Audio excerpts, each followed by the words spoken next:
Roque, un Comenzamos. saludo. Ingeniero Armando Mejía, 600, estamos comenzando.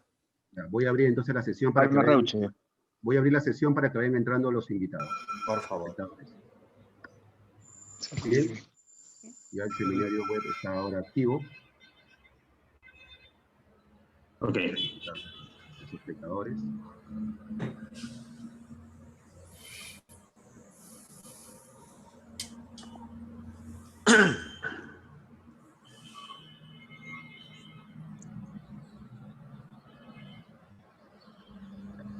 Vamos a estar transmitiendo en Facebook, todo bien.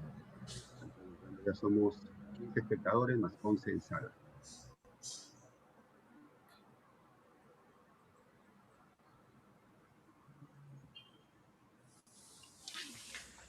Vamos a empezar. Digan, Señoras y señores, muy buenas tardes. Soy el profesor Álvaro Montaño Freire, jefe del Fondo Editorial de la Universidad Nacional de Ingeniería, y voy a tener el honor de conducir esta primera conferencia magistral organizada por el patronato de la UNI y la propia universidad, que lleva por título y tiene por tema Vacunación COVID-19, el importante rol de la ingeniería en el diseño de las vacunas. Nos acompañan en la mesa de honor y van a hacerse presentes durante el desarrollo del evento el señor rector de la universidad, doctor ingeniero Jorge Alba Hurtado, el señor presidente del patronato de la UNI, ingeniero Roque Benavides Ganosa, el doctor ingeniero Raúl Delgado Sayán, presidente de CECEL, quien será el expositor en esta ocasión, el ingeniero magíster ingeniero René Mitma, así como el doctor Andrés Lescano, los dos serán panelistas, y también el ingeniero César Pongo, secretario de organización del patronato. Adicionalmente, nos acompañan tres muy distinguidas personalidades conocidas por todos nosotros: los señores Carlos Neuhaus Tudela, Antonio Prato Orbegoso y Jaime Reuche. Por cierto, tenemos 250 personalidades que están participando, que se han inscrito, a los cuales realmente agradecemos por su presencia. Y este evento se está transmitiendo por Facebook, así que miles de personas van a poder apreciarlo en línea en estos instantes. Luego se va a colocar en YouTube para que otros interesados en este tema tan importante y considerando los expositores tan destacados que quieran conocer lo que aquí se dijo, puedan también acceder. Es un evento, como ya lo mencioné, organizado por el patronato de la UNI y la propia Universidad Nacional de Ingeniería. Y el orden de la reunión será básicamente el siguiente. Luego de las palabras de inicio que pronunciarán el ingeniero Benavides y el doctor Alba, vamos a tener la exposición del doctor Raúl Delgado Sayán, que será por espacio de 30 a 40 minutos. Luego los dos panelistas van a tener aproximadamente 10 minutos cada uno para intervención, y luego ustedes que están presentes van a poder también hacer preguntas. Vamos a recoger las 5 primeras preguntas que lleguen. Estas 5 primeras preguntas que lleguen, vamos a recogerlas, las leeremos para que nuestros panelistas y por supuesto también el expositor de la conferencia pueda presentar su intervención, sus comentarios. Bien, dicho esto, vamos a proceder a iniciar las intervenciones. Es muy grato, desde luego, solicitar al ingeniero Roque Benavides Ganosa, presidente de ProUni, personalidad nacional en todos los sentidos posibles, a que tenga bien ofrecernos las palabras de bienvenida. Por favor, ingeniero, lo escuchamos con la mayor atención.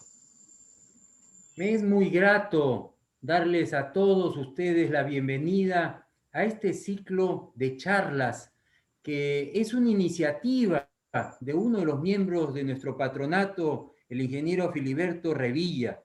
Él ideó estas charlas porque realmente queremos llegar a todos los egresados de la Universidad Nacional de Ingeniería, estar en contacto con aquellos empresarios, ingenieros que trabajan en todos los campos de la ingeniería, aquellos que trabajan en el sector público. Esta es una oportunidad para estar más cercanos, todos los que estamos comprometidos con la Universidad Nacional de Ingeniería y por supuesto comprometidos con el señor rector, con el doctor Jorge Alba Hurtado, que nos acompaña hoy día y que permanentemente está en contacto, y la verdad agradecemos por ese trabajo, ese liderazgo que él lleva adelante. Agradecerle por supuesto al ingeniero doctor don Raúl Delgado Sayán, que nos va a dar esta charla magistral, ¿por qué no decirlo? Porque la verdad, con toda la experiencia que tiene, nos dará muchos datos de cómo estamos enfrentando esta crisis tan seria y cómo vamos a poder llegar a estas vacunas que tanto necesitamos. Agradecerle, por supuesto, a los señores panelistas, al ingeniero René Mitma y al ingeniero Andrés Lescano, y decirles que el patronato de la UNI fue fundado por don Alberto Benavides de la Quintana ya hace algunos años y que dedicó sus últimos años de vida a que esto realmente sea el contacto de la empresa y el mundo externo con la universidad, pero su compromiso y su agradecimiento a todo lo que recibió de la Universidad Nacional de Ingeniería. Fue sucedido por el ingeniero Guido del Castillo, también un hombre súper comprometido, y ahora me toca a mí reemplazarlos en este esfuerzo que por supuesto nos compromete. Yo les doy la bienvenida con todo entusiasmo y doy por aperturada esta charla. Muchísimas gracias. Muchísimas gracias, ingeniero, por estas palabras de bienvenida tan sentidas y tan explícitas para cada uno de los que estamos presentes. El señor rector, doctor Jorge Alba Hurtado, lo escuchamos con el aprecio de todos los días. Sí. Muy buenas tardes con todos. Señor ingeniero Roque Benavides Ganosa, presidente del patronato de la UNI. Señor doctor ingeniero Raúl Delgado Sayán, presidente de CECEL y expositor el día de hoy. Señores panelistas, magíster ingeniero René Mitma y doctor ingeniero Andrés Lescano. Señor ingeniero César Pongo, secretario de organización del ProUni. También quiero saludar al ingeniero Filiberto Revilla y al ingeniero Armando Mejía, que han tenido a bien organizar este evento. Señoras y señores, celebro con mucho entusiasmo la iniciativa de organizar un ciclo de conferencias magistrales organizadas por el Patronato UNI y la Universidad Nacional de Ingeniería, que el día de hoy iniciamos. Lo iniciamos con la presentación del importante rol de la ingeniería en el diseño de las vacunas contra la COVID-19. Una de las lecciones que la humanidad ha tenido que aprender durante la pandemia es la importancia de la ingeniería, la tecnología y la ciencia en general. Necesitamos una inversión mucho más grande en ciencias y tecnologías de la salud, así como en salud pública, entendida como aquel derecho universal e imprescriptible de todos los seres humanos, que la sociedad debe garantizar hasta el límite de lo posible, dentro de los recursos económicos y de los conocimientos que existen. En el caso de nuestra alma mater, la UNI, debemos promover la creación de especialidades que relacionen la ingeniería con la medicina y la biología en general. Durante los meses de pandemia, grupos de docentes y estudiantes han arriesgado sus propias vidas, organizándose para trabajar en los laboratorios durante semanas e incluso durante meses, a efectos de contribuir creando soluciones tecnológicas. El mejor reconocimiento que podemos darle es crear las condiciones para que sus esfuerzos no se agoten con el fin de la emergencia nacional. La comunidad académica debe fortalecer los laboratorios, institutos, carreras profesionales y facultades que estén en este ámbito. E igualmente habrá que crear instituciones nuevas donde esto sea necesario.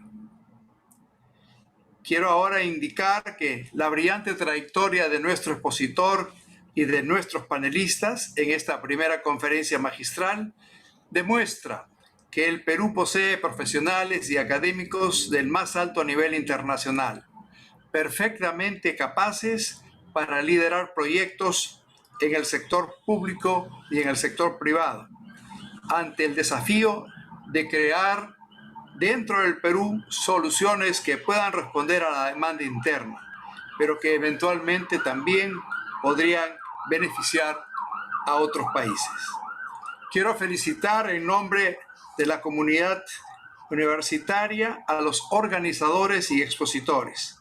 Invito al público en general a seguirnos, tanto en esta transmisión del día de hoy, como más adelante a través de las redes sociales. Muchas gracias. Muchas gracias, señor rector, por sus palabras, con las cuales inauguramos esta conferencia magistral, primera conferencia magistral que organiza el patronato de la UNI y la UNI. Viene entonces la exposición, que será ofrecida por el doctor ingeniero Raúl Delgado Sayán, presidente de CECEL y personalidad a quien todos conocemos. Él es ingeniero civil de la UNI y magíster en ingeniería civil en el Georgia Institute of Technology, Georgia Tech, en Atlanta, Estados Unidos. Doctor honoris causa por la UNI, medalla de oro al mérito profesional del Colegio de Ingenieros del Perú, profesor honorario de la UNI, premio Antorcha de Javic, medalla al mérito del Colegio de Economistas de Lima. Ha sido presidente de la Asociación Peruana de Consultoría, APC, miembro del Consejo Directivo del Consorcio de Investigación Económica y Social, CIES, presidente de la Comisión de Evaluación de Presupuesto Público de la Cámara Peruana de la Construcción, CAPECO, representante de la CONFIEP ante el Acuerdo Nacional, representante de APC en el CENI para el TLC con los Estados Unidos, presidente del directorio y socio fundador de la empresa CECEL Ingenieros. Es miembro fundador del Comando Vacuna en el Perú. En el plano internacional, es miembro del External Advisory Board, directorio de asesores externos del Georgia Tech, para el periodo 2018-2024 en las especialidades de Ingeniería Civil y Medio Ambiente. En el 2018, Georgia Tech estableció el Raúl Delgado International Fellowship para que estudiantes seniors de nacionalidad norteamericana puedan venir al Perú para realizar prácticas preprofesionales. En los rankings universitarios publicados por el US News para 2020-2021, Georgia Tech figura en el ranking como número 1 en los Estados Unidos de Norteamérica en las especialidades de Ingeniería Civil e Industrial y número 2 en Ingeniería Biomédica. Doctor ingeniero Raúl Delgado Sayán, estamos sumamente interesados, muy entusiastas en escuchar su exposición. Por favor. Muchas gracias. Vamos a ver si compartimos pantalla.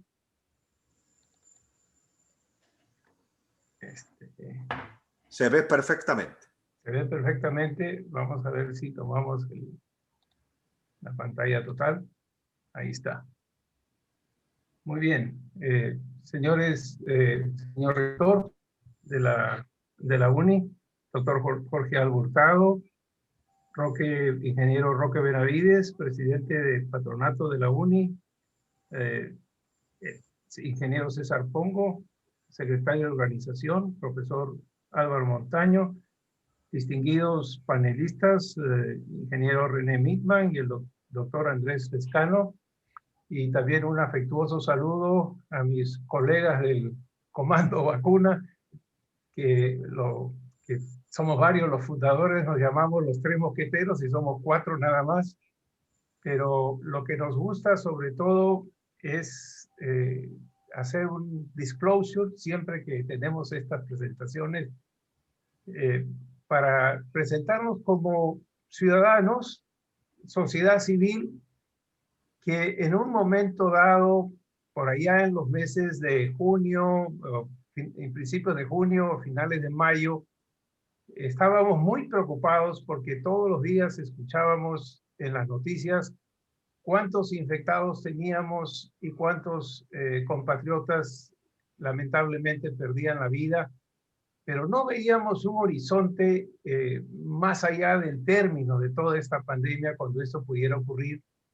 Y gracias a al cargo que tenía en el External Advisory Board de Georgia Tech, que estaba muy comprometido en el desarrollo de la medicina moderna, siguiendo las vacunas y todos los adelantos científicos de la época, sabíamos que las cosas eran distintas y que básicamente en este caso de pandemia, las investigaciones por las vacunas prácticamente habían trascendido todo lo convencional, como vamos a ver en la presentación de otras oportunidades, y se estaban utilizando diseños donde la ingeniería prácticamente ocupaba un lugar estelar a través de esta especialidad que no es muy conocida en medios como el nuestro, pero que fundamentalmente es la que mayor desarrollo y más genera también recursos de investigación a nivel mundial para que en un futuro tengamos un horizonte de salud increíble. No solamente voy a hablar en esta exposición de vacunas en sí, sino también voy a dar una idea general de lo que estamos avanzando en ingeniería biomédica a nivel mundial, que básicamente va a trascender todos los límites que se conocen de la medicina moderna.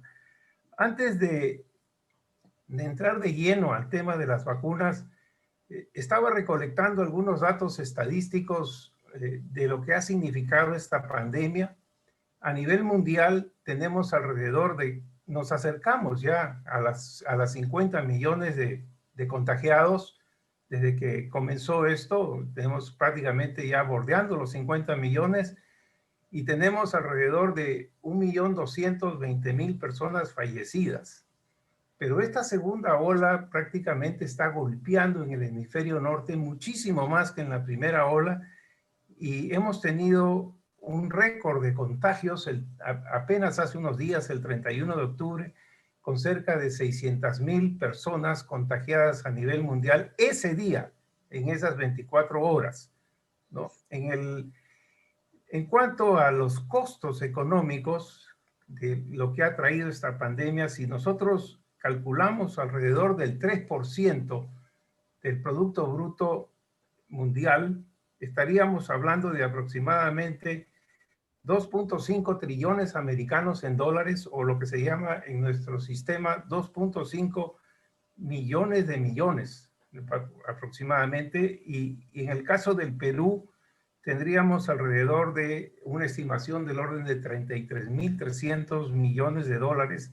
Sí, obviamente estamos hablando de entre un 12 a un 15% de caída del Producto Bruto Interno. Entonces, es algo que realmente golpea muchísimo a la economía y a la salud de los países, ¿no? Ahora, el tema, ustedes seguramente han escuchado y han dicho, no, todavía no existen las vacunas. Vamos a ver a lo largo de esta exposición que eso no es cierto. Las vacunas existen y existen en gran cantidad.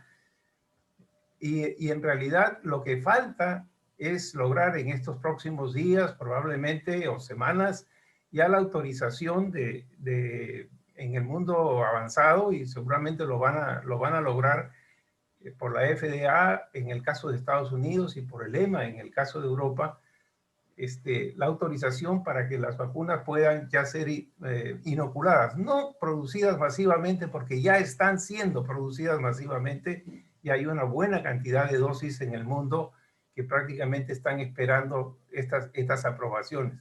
Pero ¿qué ha pasado en el mundo de las vacunas? A partir de que el año 53 en la Universidad de Cambridge se descifró la estructura del ADN, pero en ese entonces simplemente las conocíamos, pero no las podíamos interpretar porque no teníamos la capacidad de los computadores, de los ordenadores para poder realmente cargarlas y modelarlas. Simplemente sabíamos que esto ya estaba en disposición, era un gran descubrimiento, y eso abre evidentemente las puertas a que estas dos profesiones, la ingeniería y la ciencia médica, se junten para ir de la mano y avanzando. Primero, en los temas de equipamiento médico, que probablemente el ingeniero Milman conoce bastante bien, y le voy a dar a él la oportunidad para que también en sus intervenciones pueda relatarnos algo de esto. Pero fundamentalmente lo que tendríamos que prácticamente ver es que la biomédica, en realidad, dentro de la profesión, tenemos los campos de inmunoingeniería, y voy a ocuparme de eso más adelante, biomateriales y tecnologías regenerativas, la robótica biomédica, la tecnología de cáncer, la ingeniería cardiovascular e informática biomédica y el modelado de sistemas, que tiene que ver en otras cosas también con la inteligencia artificial. El mundo de las vacunas, como nosotros lo conocemos, viene desde lo que era en la antigüedad, el descubrimiento de vacunas, y las vacunas se descubrían después de muchas tentativas de tanteos y errores, y obviamente tenemos pues los grandes de las vacunas que ahí están. En el caso de Jenner, en el año 1796, que descubrió la vacuna de la viruela, Pasteur en el 85 para la rabia, Hafstein en el 1892 para el cólera, Madsen en el 1923 con la tosferina, Salk en el 37 con la vacuna del polio, o Max Taylor en el 1937 para la fiebre amarilla, y Manuel Elkin Portarolo en el año 1946, que es el año que yo nací, para la malaria. Entonces, ese es, ¿cómo le puedo decir? Cómo era en la antigüedad, y tomaba muchísimo tiempo, ¿no? ¿Qué cosas son las vacunas finalmente hoy en día? En realidad ya las vacunas no se descubren. Las vacunas se diseñan, y es eso lo que se ocupa pues la ingeniería biomédica, a partir del ADN, o en el caso de las moléculas, como el caso de virus como del ARN, que sin necesidad de que cada centro de investigación cuente con las muestras de los virus, pasan a ser investigados. Nosotros sabemos que China, por ejemplo, hacia finales del mes de enero, entregó al mundo prácticamente el ARN del COVID-19, y no necesitó enviar virus como era antes para que a partir de ahí comenzara la investigación, sino simplemente la descripción del ARN del virus, y eso lo repartió básicamente a todos los laboratorios del mundo para que comenzaran entonces ya la frenética carrera de lo que era el diseño ya de las vacunas. Entonces, ¿qué cosa es? ¿En qué consisten las vacunas? Realmente consisten en proteínas alteradas del SARS, del CoV-2 virus, que causa que el cuerpo humano genere antivirus para defender a las personas con la posibilidad de infectarse, ¿no? Estos adenovirus que se generan con estas vacunas son genéticamente modificados de manera que no desarrollen efectos negativos en los humanos. Entonces, cada centro de investigación pues desarrolla sus prototipos de vacunas, y a final de cosas va afinando para quedarse con una que es prácticamente la que lleva por las distintas etapas de las famosas fases de investigación. Este gráfico que les estoy mostrando prácticamente ha sido actualizado al 29 de octubre del 2020. Ustedes han escuchado que determinada vacuna está en la fase 3, otras están en la fase 2, en la 1. Vamos a definir qué cosa significa esto de las fases, ¿Qué cosa se trata?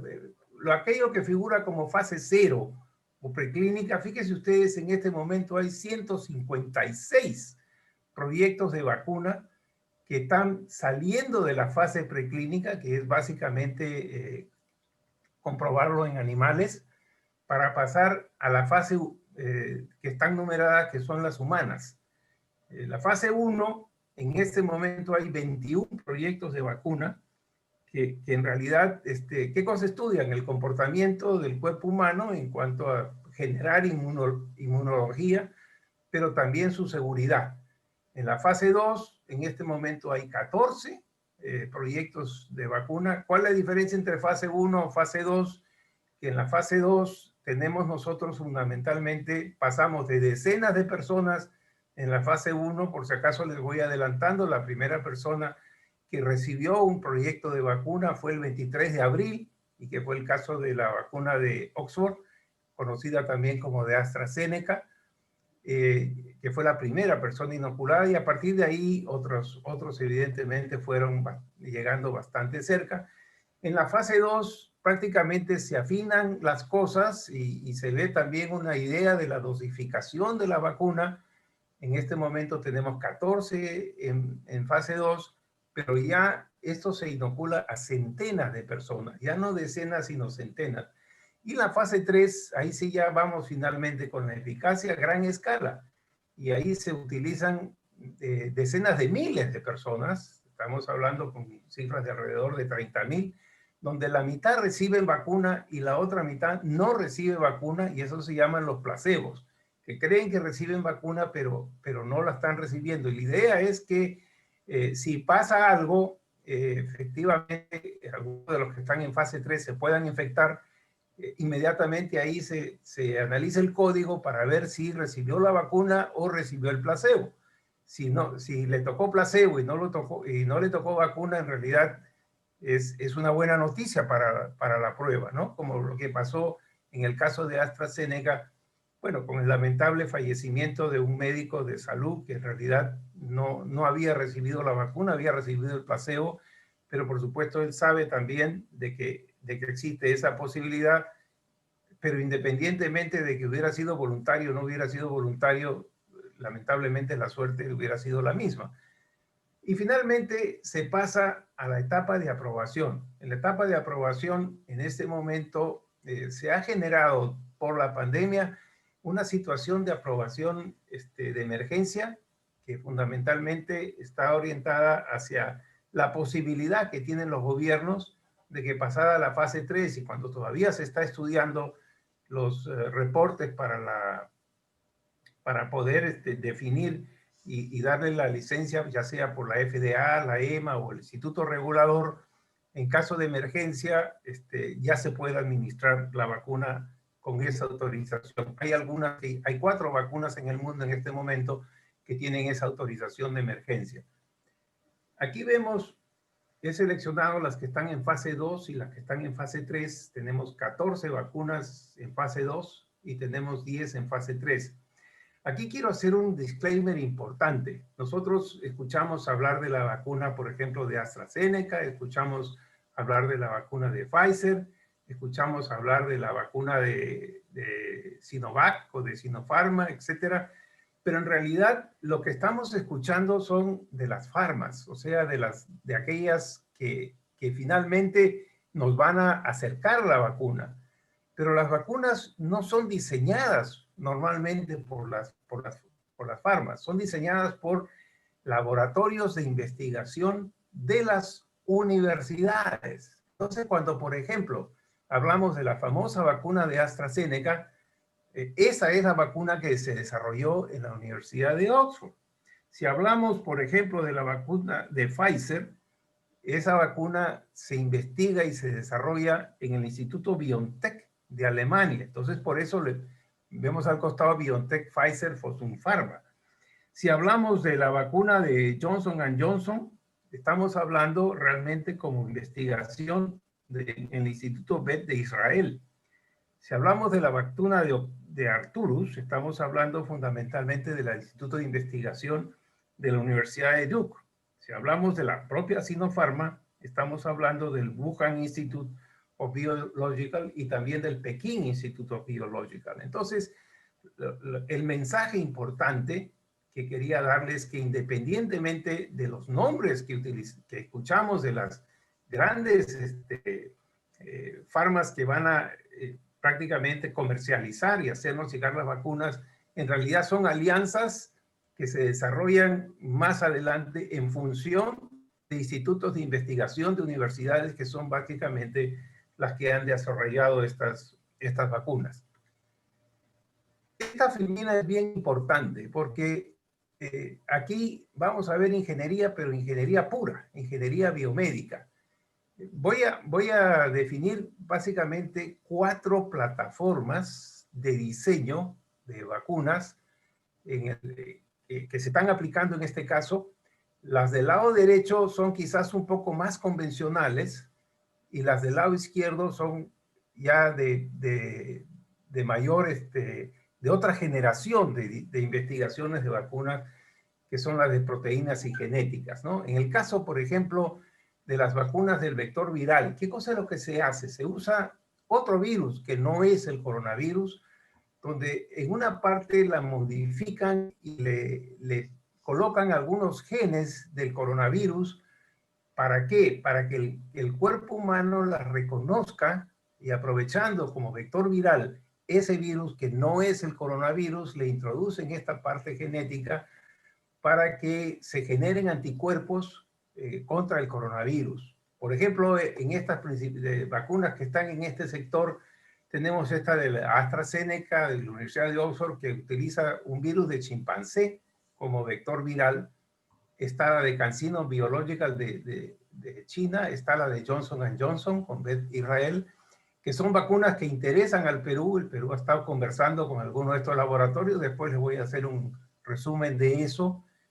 Las vacunas del virus entero son las vacunas más convencionales de todo lo que significa el desarrollo de vacunas, porque es el mismo virus, del coronavirus, que básicamente por química o por calor se les vuelve inactivos, se les debilita y se les vuelve inactivos para que en su introducción al cuerpo humano simplemente se generen las defensas del organismo.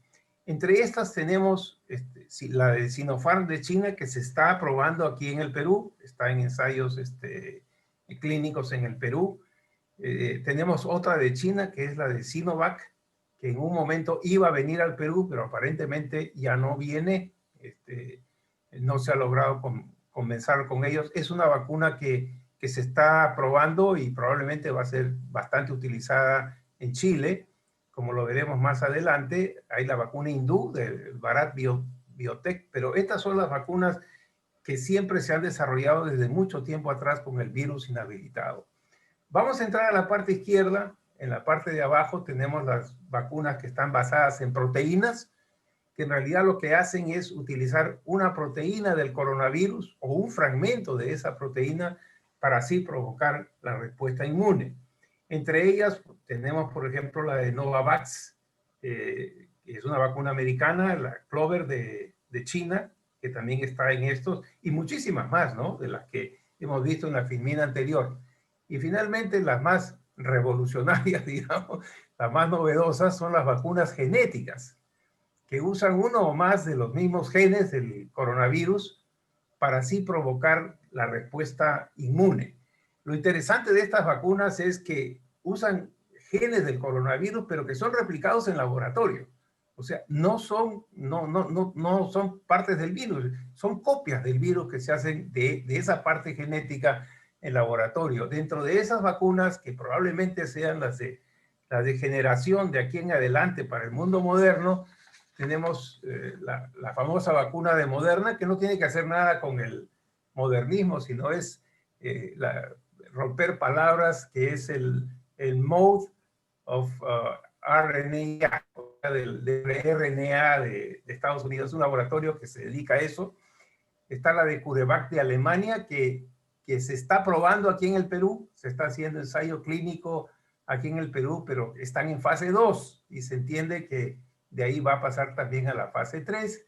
Está la vacuna de Arturos, que también ha sido ofrecida al Perú, que viene por el lado del laboratorio de Arturo, pero también con la Universidad de Duke, y es una vacuna que está prácticamente financiada por los Estados Unidos y Singapur. Prácticamente es la vacuna que va a utilizar Singapur.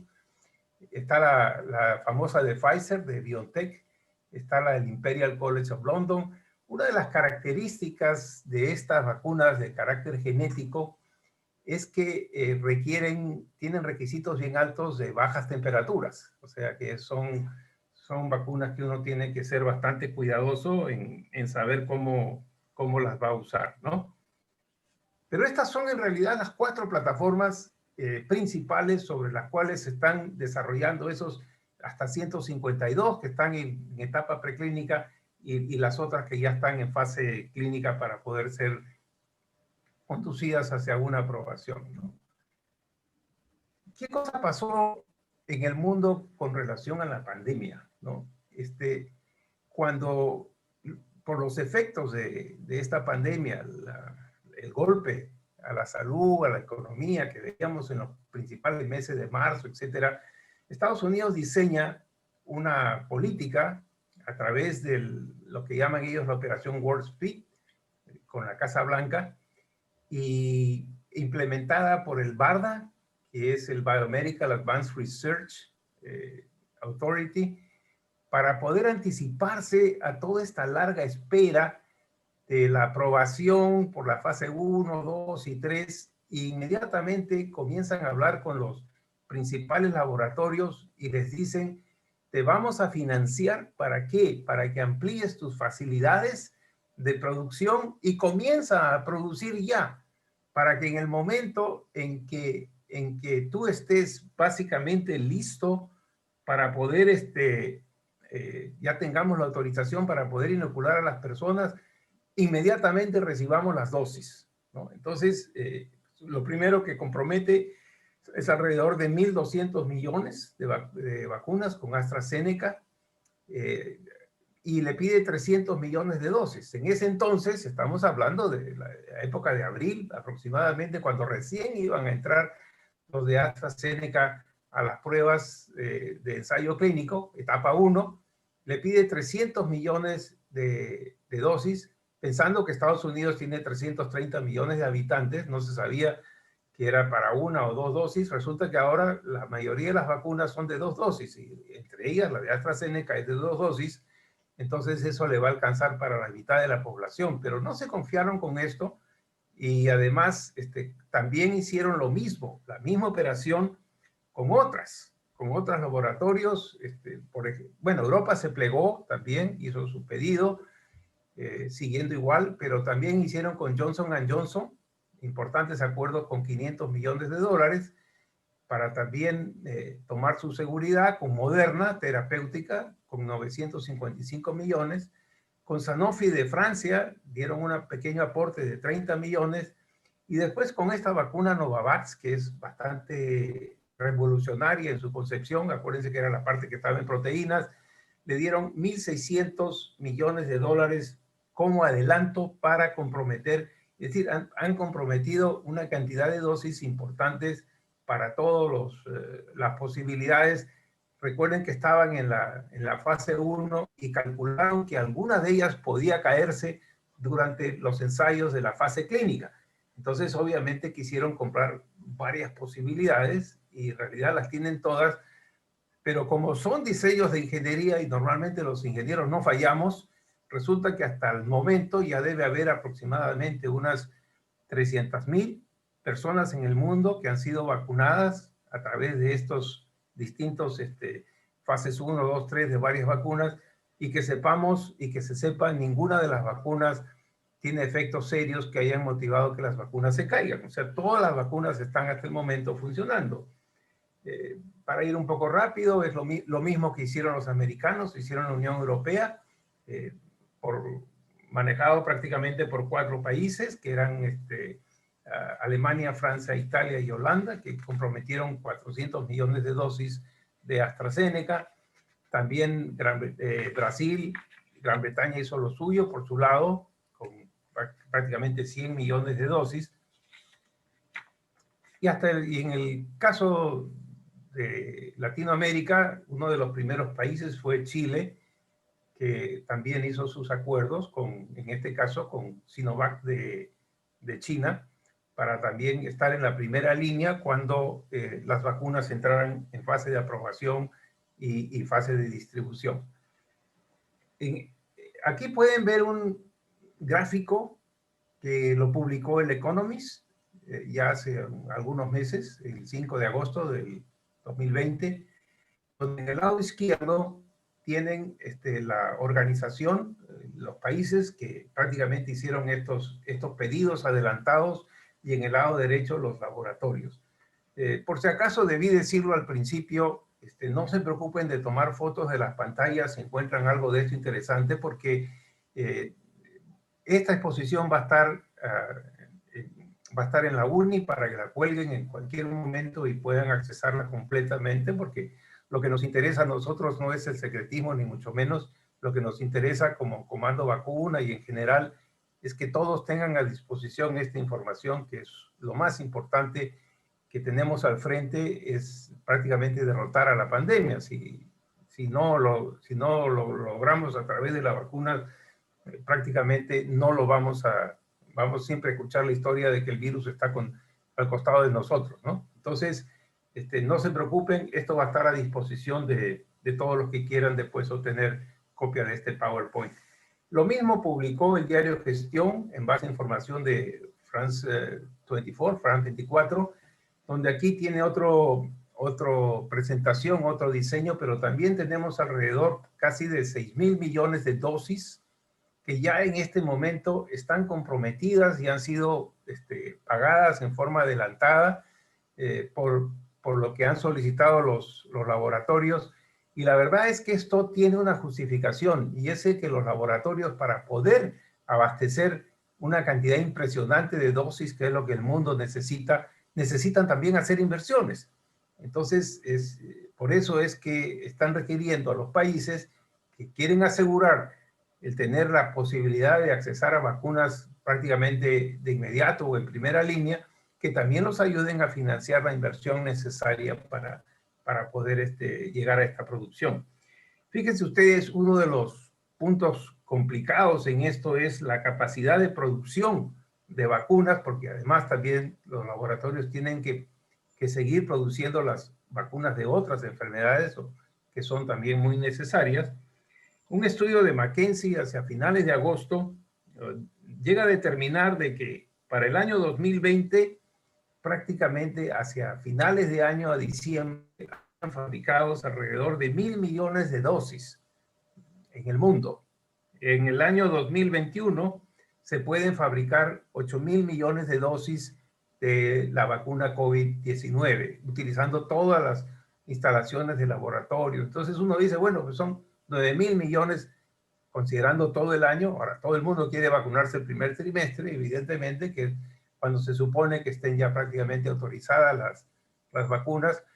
Pero fíjese, 9.000 millones de dosis, en realidad, en doble dosis alcanzaría para 4.500 millones de personas, ¿no? Claro, eso es considerando todo el año 2021, desde enero a diciembre, ¿no? Pero como le digo, todo el mundo puja para estar entre el primer trimestre o parte del segundo trimestre.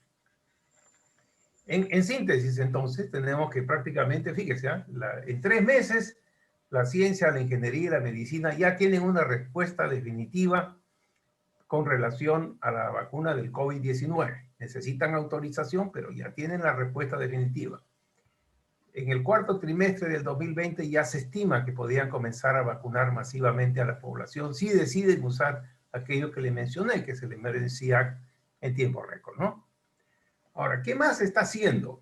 Y ahí es donde yo he querido prácticamente intervenir en esto. Dentro de las vacunas que se van a obtener en esta primera generación, todo el mundo está enfocado en cumplir con la seguridad y cumplir con la eficiencia de vacunas hasta un determinado punto.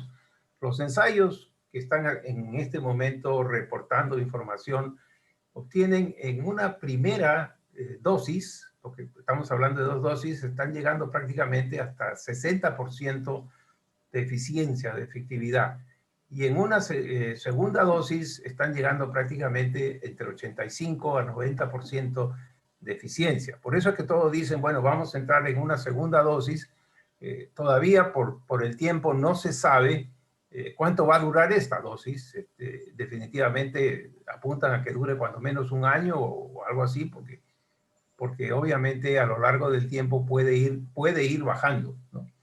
Entonces, para la siguiente generación de vacunas, o sea, lo que viene ahora, hay una serie de instituciones, entre ellas Georgia Tech, que está trabajando lo que se llama las moléculas adyuvantes. Las moléculas adyuvantes en realidad son moléculas que ayudan a mejorar la capacidad y habilidad de los antígenos de las vacunas. ¿Para qué? Para de esta forma potenciar en forma complementaria el sistema inmunológico y con eso lograr proteger con mayor potencia a la población contra el virus. Yo quisiera tomar un par de filminas más que vamos a revisarlas juntos porque quiero aprovechar esta oportunidad para que ustedes conozcan qué cosa es lo que está haciéndose además de las vacunas, cómo se está enfocando el desarrollo de lo que es la ingeniería biomédica a nivel de esta gran institución a la cual tengo el honor de pertenecer. ¿Qué cosa es lo que estamos haciendo en relación a mejorar lo que se llama la medicina moderna, que ya no va a ser farmacológica 100%, sino que ya se están utilizando los principios de ingeniería para realizar lo que ustedes ahora con mucha admiración van a poder tomar conocimiento?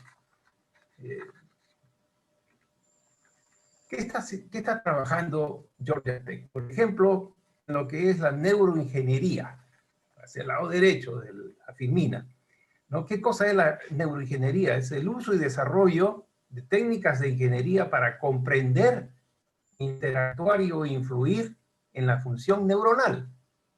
Las áreas de aplicación de esta especialidad dentro de lo que es la ingeniería biomédica incluye dispositivos implantables en el cerebro que pueden alterar efectivamente la función neural cuando se pierde o se deteriora. ¿Qué están enfocando acá? Incluida la pérdida sensorial y la neurodegeneración. Se está enfocando en enfermedad de Parkinson y en la enfermedad de Alzheimer, ¿no? Para lograr prácticamente contrarrestarlas. En lo que es tecnología de cáncer, ¿qué cosa estamos haciendo? Se emplea para desarrollar tecnologías nuevas y avanzadas para la detección temprana del cáncer, con cirugía mínimamente invasiva y terapia dirigida, ¿no? Los temas específicos incluyen, por ejemplo, el desarrollo de nuevos agentes de contraste para imágenes de cáncer molecular y celular, nuevos medicamentos para nanopartículas para terapia dirigida contra el cáncer. Estas son nanopartículas y células que le llaman guerreras, que entran al organismo para, una vez que entran al organismo, ir a destruir el tejido canceroso. Pero nada más que el tejido canceroso. No se meten con ningún otro tejido y cuando terminan su misión, o sea, prácticamente le barren los cánceres, o sea, los tejidos cancerosos, se autodestruyen ellas mismas y el organismo los elimina como elimina pues cualquiera de sus excretas y demás, ¿no? En eso se está trabajando muy activamente, en lo que también en la cirugía de cáncer mínimamente invasiva con robótica, el sistema inmune y células madres para la inmunoterapia del cáncer y herramientas de software y algoritmos para el descubrimiento de biomarcadores de cáncer y bioinformática. En la parte cardiovascular, ¿qué cosa es la parte cardiovascular? La estamos enfocando con técnicas de ingeniería, de dinámica de fluidos y de mecánica de sólidos, para que se integren a la biología y las enfermedades del corazón, que se llaman válvulas cardíacas. ¿Cuánto queda? 3 minutos. ¡Wow! Volaré, ¿no? Entonces, bueno. Puede ser un poco más, no se preocupe. Muy bien. En la parte, esto es interesante, la parte cardiovascular, utilizando tecnologías que incluyen células madres, biomateriales, la robótica médica, ¿no? Que viene en la siguiente, la robótica médica, bueno, Lo dejo ahí, ustedes van a poder mirar la lectura de esto con detenimiento. Una cosa que es interesante, la voy a hablar después, la inmunoingeniería, pero la de biomateriales y tecnologías regenerativas que buscan comprender el comportamiento de las células y los tejidos utilizando herramientas de ingeniería cuantitativa, y la informática biomédica y modelado de sistemas, que también tiene que ver con la inteligencia artificial. Bueno, en los campos de inmunoingeniería es donde estamos fundamentalmente orientados a terapias inmunomodulares, enfoques moleculares basados en biomateriales para el desarrollo de vacunas. Ahí es donde entramos a lo que ha sido prácticamente el interés especial de esta presentación, ¿no? ¿Cómo extirpar el virus? La única forma que tenemos de ganar la guerra es erradicar el COVID con la vacuna. Lo demás, la parte preventiva o la parte de contención, etcétera, produce resultados, pero que son limitados, ¿no? Ahora, por ejemplo, no tenemos la vacuna y estamos sumamente preocupados si vamos a tener o no vamos a tener el rebrote del mes de enero o del mes de noviembre, diciembre, como sí lo ha tenido Europa, ¿no? Esto obviamente, si tenemos la vacuna, ya dejaría de preocuparnos y regresaríamos pues a nuestra normalidad de poder trabajar sin tener la preocupación de tener el virus. El costo del confinanciamiento, el Banco Central de Reserva nos indicó cuando estábamos totalmente en el lockdown, estábamos con cuarentena, que era aproximadamente 2.500 millones de dólares a la semana. Estados Unidos, como les comenté, ha invertido 4.285 millones de dólares y nosotros tendríamos que invertir alrededor de 500 millones de dólares para poder vacunar a no menos del 70% de la población y aproximadamente 350 millones de dólares en logística, que es muy complicada para llegar a inocular toda la población, ¿no?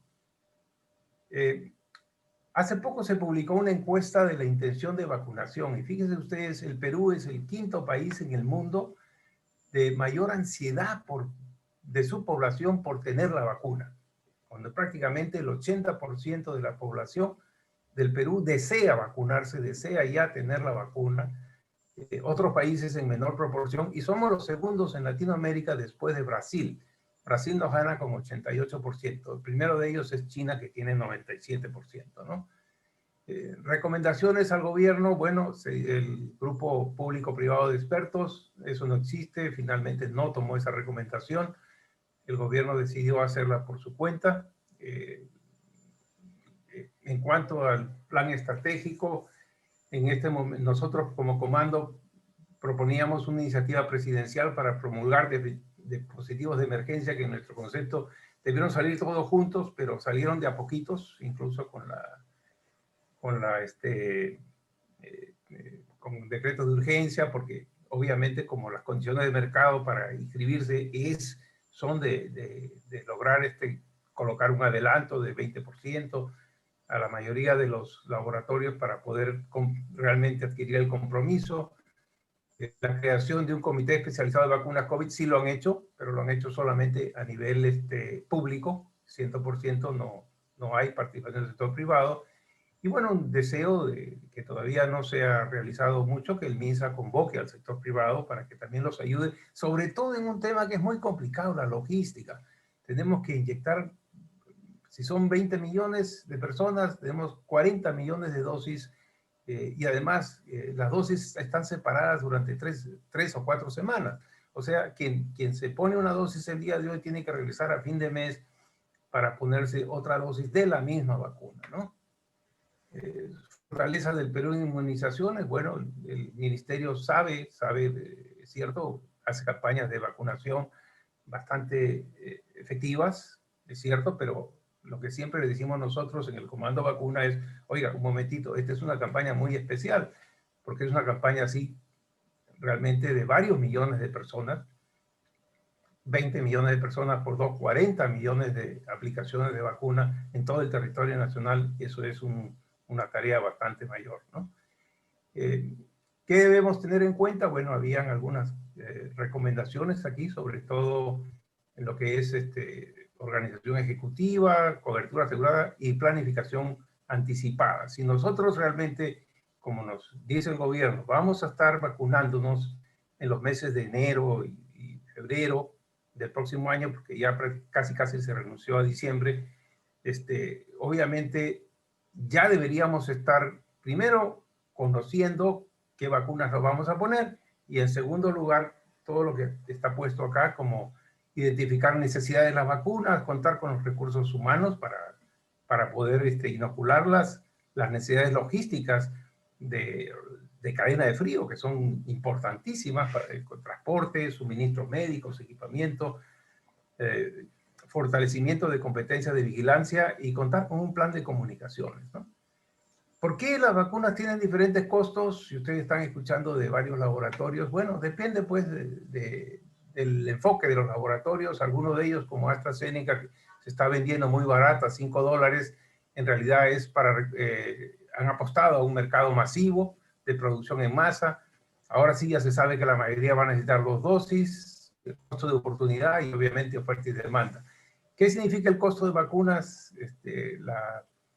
Por ejemplo, para que tengamos una idea comparativa, una prueba molecular estaba a $400, ahora están hablando de 300 soles. El costo de hospitalización de un infectado alrededor de 55,000 en el convenio con la clínica privada. Y sin embargo, el costo de vacunas varía desde 5 a $35. O sea, básicamente una prueba molecular lo único que le dice a usted es que no tiene el COVID hoy, en ese momento, pero no le dice nada más. En cambio, la vacuna le va a decir a usted que usted no va a tener el COVID. Entonces, básicamente, el beneficio-costo es incomparable, ¿no? Básicamente, aquí hay un plan nacional de vacunación que acaba de ser publicado por el MINSA, que lo voy a pasar muy rápido, no tiene básicamente mucho mérito, pero en realidad, para poder terminar concluyendo, ¿qué conclusiones hay de esta exposición? Primero, que no existe ni en el Perú ni en el mundo mayor prioridad que asegurar prontamente las vacunas que pongan fin a la pandemia y regresemos a la normalidad. No hay otra cosa más importante que eso. Y para ello hay simplemente una cosa importante. Hay que comprar las vacunas.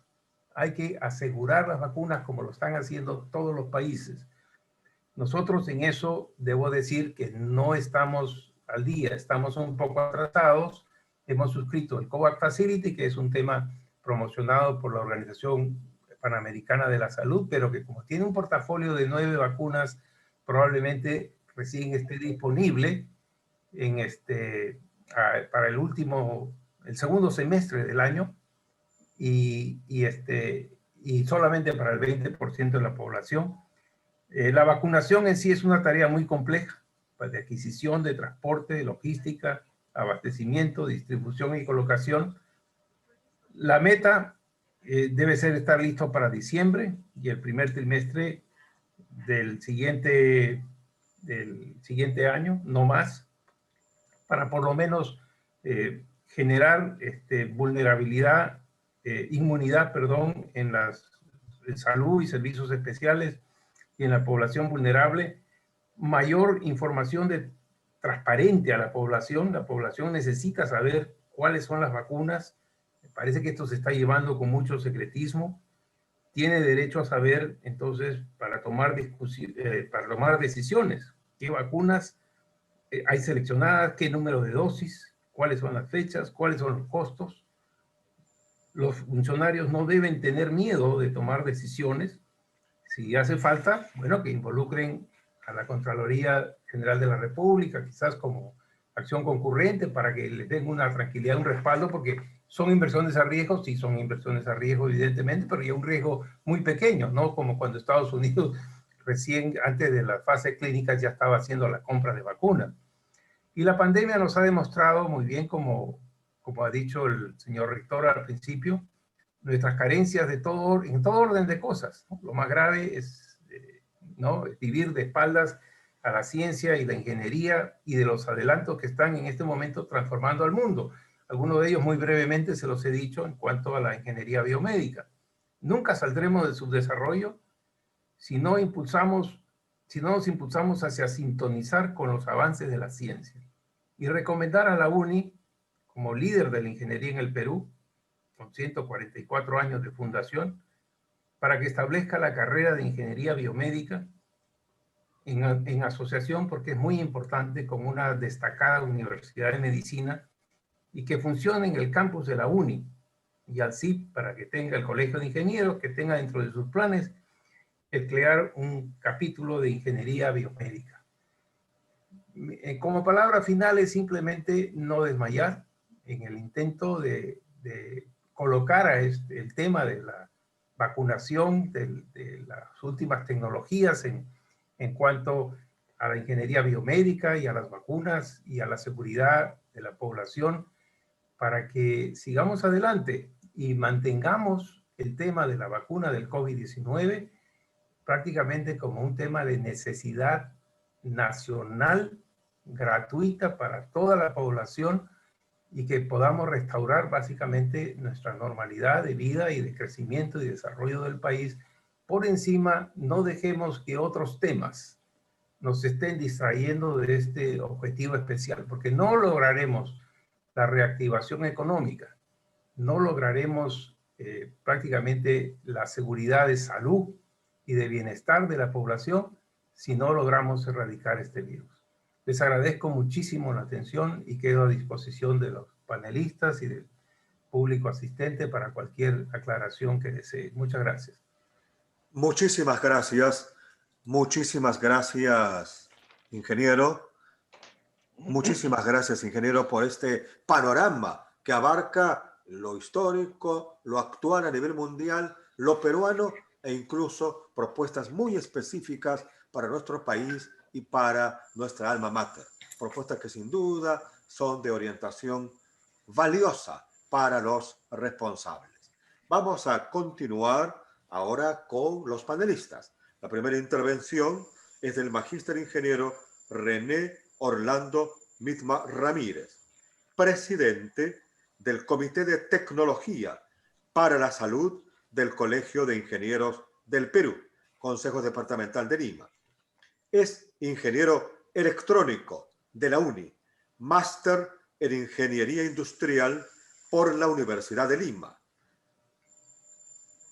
magíster en Administración de Negocios por la Universidad Autónoma de Barcelona y especialización en Gestión de Recursos Tecnológicos en Salud por la Universidad Católica, acá del Perú.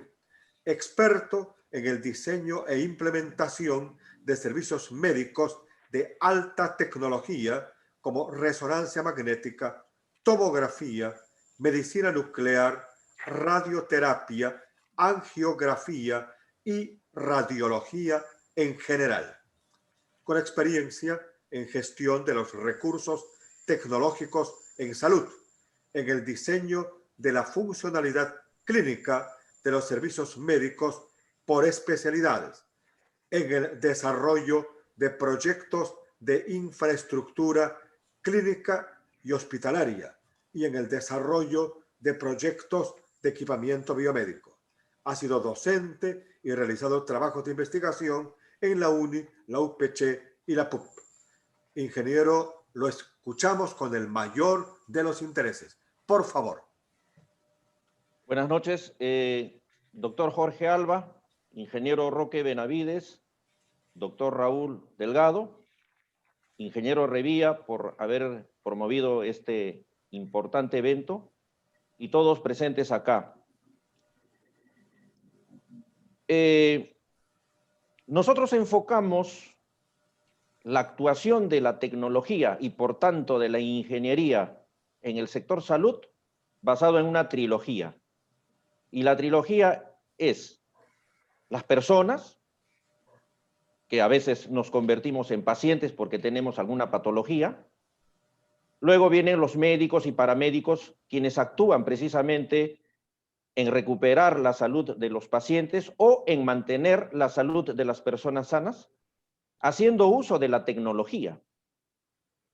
Y estamos viendo, por la exposición que hace el doctor Delgado, de que efectivamente la ingeniería toma cada vez más un rol protagónico en el trabajo clínico, pero no solamente eso, sino que también ahora mismo está tomando cada vez mayor protagonismo en el campo de la investigación científica. Y eso es manejo de tecnología desde la ingeniería. Y hay que decirlo, que cada vez más son sistemas sofisticados, son sistemas de alta tecnología que requieren mayor preparación, mayor investigación y mayor formación. Desde ese punto de vista, bienvenido la propuesta de crear en la universidad la ingeniería biomédica, que es la base académica de pregrado que va a permitir generar una serie de especialidades, como la ingeniería clínica, la ingeniería genética, la ingeniería hospitalaria, y me da gusto escuchar ahora que ya existe la ingeniería cardiovascular. Entonces, ¿qué estamos observando? Que la ingeniería basada en los conocimientos científicos prácticamente se va convirtiendo en un factor crítico de éxito en todo proceso clínico, desarrollado por los médicos, paramédicos y afines. Entonces, eso es la importancia de la ingeniería que va tomando cada vez más, y precisamente en esta pandemia se devela una serie de hechos que, como por ejemplo, ¿no?, a través de la ingeniería genética se esté desarrollando un tipo de vacuna precisamente para combatir el COVID-19, basado en la ingeniería genética, simple y llanamente no inyectando virus, sino que a partir de una estructuración del código genético, tomando nuestra propia célula, generar proteínas de virus. ¿Para qué? Para hacer una parte del virus y hacer de que el organismo reconozca esa parte del virus, ¿no?, construido genéticamente a partir de nuestra célula y por tanto sin ninguna posibilidad de hacer daño, ¿no?, simplemente active las defensas de nuestro organismo y empiece a incrementar la inmunidad de nuestro organismo.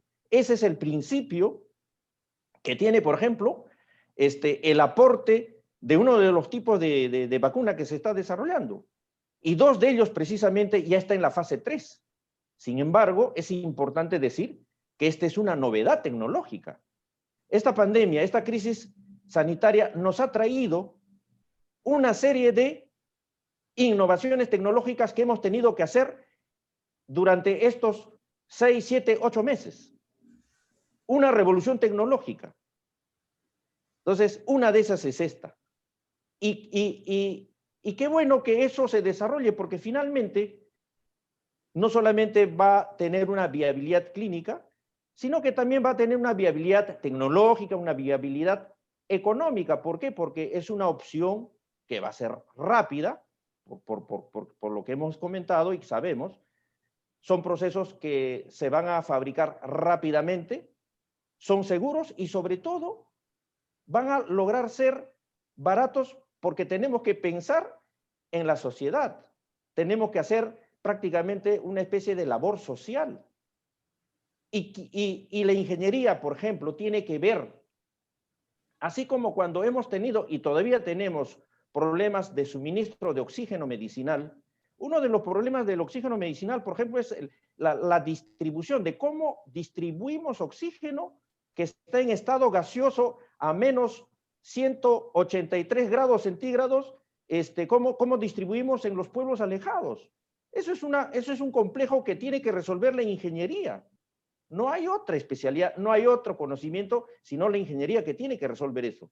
De la misma forma, cuando tengamos que distribuir estas vacunas, que normalmente tienen que estar conservados a menos 70, a menos 80 grados centígrados, ¿cómo los vamos a hacer llegar a las provincias alejadas del Perú? Entonces, la ingeniería ya tiene que ir preparando, ¿no?, toda una infraestructura tecnológica para concretar el fin supremo de la vacuna. Entonces, he ahí la importancia de desarrollar ingeniería aplicada a la salud, Por eso que es importante, ¿no? Desarrollar una base, ¿no?, académica que permita al país tener una serie de especialidades, una serie de aplicaciones hacia la salud. Sin embargo, ¿qué tenemos? Tenemos un sistema de salud muy precario. Ya está de más comentar porque lo estamos viviendo en carne propia, ¿no? Digamos, la infraestructura de salud que tenemos actualmente. Y si nosotros tenemos que revertir y vamos a pensar en revertir esas carencias, dado que tenemos una brecha muy grande si nos comparamos solamente con nuestros vecinos de la región, pues necesitamos no solamente hacer una gestión de recursos tecnológicos aplicados a salud de una forma integrada, sino que también necesitamos recursos humanos, necesitamos formar más ingenieros, necesitamos formar más médicos que sean especializados en una serie de especialidades clínicas que conocemos. Entonces, tenemos mucho trabajo que hacer desde la óptica de ingeniería. ¿Por qué no?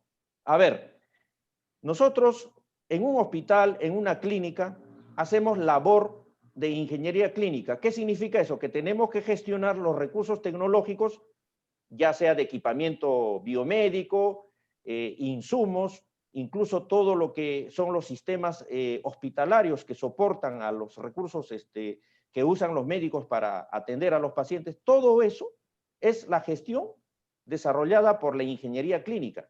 Sin embargo, en el país no tenemos una maestría en ingeniería clínica.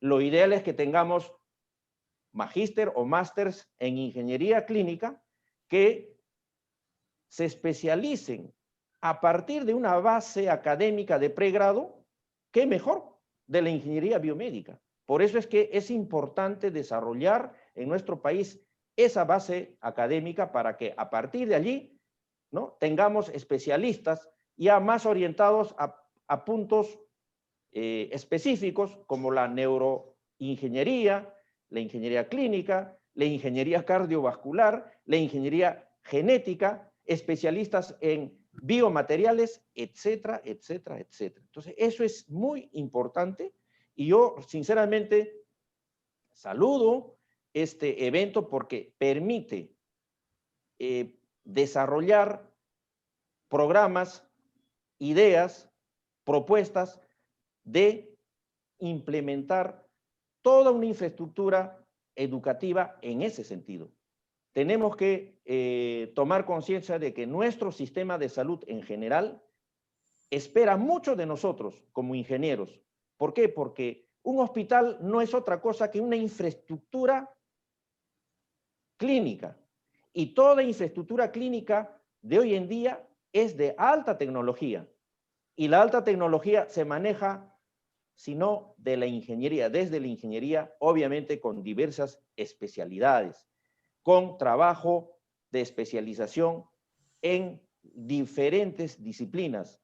De manera que creo que es oportuno este evento y yo también me sumo al pedido del doctor Raúl Delgado a que la UNI ya empiece a trabajar, empecemos a trabajar, porque nosotros tenemos que asumir también ese compromiso, ¿no?, de crear dentro de la universidad la carrera de ingeniería biomédica y paralelamente una maestría en ingeniería clínica, porque la ingeniería clínica tiene actuación directa sobre el manejo de los recursos tecnológicos que tenemos en los hospitales. Eso es lo primero. Y luego vendrá la ingeniería genética y las otras especialidades que nos ha comentado el doctor Delgado, pero ya como consecuencia de esa base académica que formemos. De manera que yo saludo mucho esta iniciativa y muchas gracias por su atención. Muchísimas gracias, ingeniero, por esta exhortación tan debidamente fundamentada a la creación de especialidades que ciertamente son indispensables. Vamos a continuar con el conversatorio, en este caso con las palabras del segundo panelista. Es el doctor ingeniero Andrés Lezcano, profesor asociado en la Universidad Peruana Cayetano Heredia, integrante del grupo Prospectiva COVID-19 del MINSA. Es ingeniero de sistemas de la UNI con un doctorado en epidemiología global y control de enfermedades en la Universidad Johns Hopkins, donde obtuvo grados de magíster en bioestadística y políticas de salud. Es profesor asociado en la Universidad Peruana Cayetano Heredia, donde dirige Clima, Centro Latinoamericano de Excelencia en Cambio Climático y Salud. Emerge, la Unidad de Investigación en Enfermedades Emergentes y Cambio Climático y la Maestría y Doctorado en Investigación Epidemiológica.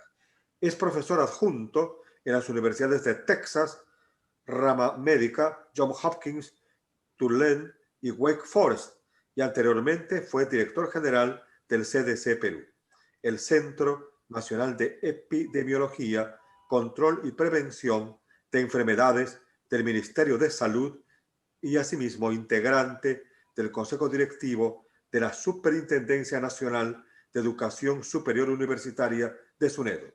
Ingeniero, doctor, le escuchamos con el máximo interés. Por favor. Buenas noches y muchísimas gracias por esta invitación a participar de esta primera sesión. Es realmente un honor y adicionalmente tengo que agradecerles por todos los recuerdos que esta reunión me trae. Me ha llevado a hace 30 años a una gran cantidad de recuerdos de la formación y del ambiente académico de la UNI que están muy arraigados en toda mi formación. Hoy día hablo como epidemiólogo y saludista, que es la carrera que vengo ejerciendo por un poco más de 20 años. Y es en cierta forma un ejemplo de lo que ahora ocurre en la ausencia de barreras interdisciplinarias. Uno hace ingeniería de sistemas y termina en salud pública o economía o finanzas o cualquier otra área y ahí se queda. Pero se formó de ingeniero y siempre es ingeniero. Y eso es lo que la UNI es. Cada vez que en estos análisis de la tendencia sobre COVID, por ejemplo, cuando hablábamos de los puntos de inflexión en las curvas, me acordaba de Carlos Arámbulo, mi profesor de matemáticas 1 y 2. Y él me corregía, porque me comunico con él por Facebook, y me hablaba de la segunda derivada en vez de la primera. Y me hacía acordar todas estas cosas tan claramente. Cuando hacemos inferencia estadística, Grimanesa Ramos, nuestro profesor en la FIS, y cuando los economistas hablan de salud, me acuerdo mucho de Pedro Atuesta, mi profesor de econometría. Todos estos recuerdos de caminar la avenida Honorio Delgado de la UNI a la Universidad Cayetano, las palabras de ustedes me hacen acordar que debería caminarla de regreso. De Cayetano hacia la UNI, con el sueño de estos programas en biotecnología, en ingeniería biomédica, que son muy importantes, ¿no? En ese sentido, la Universidad Cayetano ya ha avanzado un poco, pero siempre hay nuevas posibilidades de establecer puentes y colaboraciones, particularmente con una institución de excelencia como la UNI. Quisiera parar tal vez un poco en eso y ir al aspecto de la charla que el doctor Delgado tan brillantemente ha dado sobre el desarrollo de vacunas. Y en general reflexionar sobre la situación imprecedente de desarrollo tecnológico e investigación que la pandemia ha forzado al mundo a realizar. Teníamos toda esta tecnología y capacidad, pero nunca habíamos estado presionados de esta forma para que en un mes, como mencionaba el doctor Delgado, el genoma del virus esté disponible al mundo. En 3 meses, el primer voluntario por el programa de Warp Speed del NIH recibiera la primera vacuna en fase 1 y todos los desarrollos que se hagan. En marzo salió publicado un breve artículo en el Internet que se llamaba 10 buenas noticias sobre el COVID. Y uno de los grandes puntos que resaltaba este artículo era que efectivamente la investigación había avanzado lo que normalmente nos tomaba décadas. Y vacunas son un ejemplo de esto. Pero hay que recordar también que la investigación en salud es una de las áreas de mayor desarrollo en el mundo. En los Estados Unidos, por ejemplo, el gasto en salud es altísimo para, en cierta forma, pagar el costo de la investigación que se realiza en nuevas intervenciones médicas, de drogas, tratamientos, vacunas también. Pero en general hay una inmensa industria de la investigación médica y curiosamente Perú no es ajeno a esto. Perú es considerado uno de los centros de mayor colaboración internacional en investigación y en investigación médica particularmente. Y en ese sentido tuve la suerte que cuando al graduarme de ingeniería ya había logrado tener este contacto con colegas de Cayetano porque siempre busqué dónde aplicar estos conocimientos de ingeniería que la UNI me dio. Y encontré en la medicina y en la salud pública la posibilidad de aplicarlos, pero tuve la suerte de caer en un nicho extremadamente nutritivo y con muchas oportunidades para alguien bien formado por la mejor universidad pública del país y con ansias de aprender. Es verdad que en el país nos faltan fondos para realizar investigación y que podríamos hacer muchas cosas más con mayor financiamiento, pero eso de ninguna forma quita la inmensa trayectoria de la investigación en el país. Y tengo la suerte de estar un poco de cerca de eso en Cayetano, pero también veo en otros egresados de la UNI como Mirko Simic, que a lo mejor los puede acompañar a ustedes más adelante en futuras ediciones de este evento, inmensos desarrollos, como una de las vacunas en fase preclínica que estaba citada en la presentación del doctor Delgado. Efectivamente, más fondos permitirían potenciar la capacidad de investigación que el país tiene, pero esto de ninguna forma debe negar el inmenso desarrollo que hemos tenido, al menos en el sector salud, a lo largo de al menos 40 años de desarrollo. Mi mentor, el doctor Bob Gilman de la Universidad Johns Hopkins, comenzó a trabajar en el Perú al principio de los años 80 y se mudó al Perú en el año 84. Vivió acá 20 años. Él fue formado por otros profesores de Johns Hopkins y vino al Perú por el interés de otros profesores de Johns Hopkins de desarrollar investigación acá en un terreno muy fructífero. Lo que Bob Gilman dejó, ahora está anclado en Estados Unidos esperando que llegue la vacuna justamente para poder regresar a Perú a continuar la investigación. Él dejó 4 generaciones de investigadores en el sector salud, más de 20 PhDs de la graduados de la Universidad Johns Hopkins, de la cual yo soy entre la primera y segunda generación. Yo soy entre hijo y nieto, porque algunos de la primera generación me formaron a mí, fueron mis mentores. Y en ese sentido, a veces nuestros colegas más jóvenes que han regresado recientemente al país dicen que sin ciencia no hay futuro. Pero a veces discrepo con ellos porque yo creo que este es el futuro. Estamos acá porque nos paramos en los hombros de gigantes hace 40 años y en eso se construyó. Y la UNI es un ejemplo también de eso.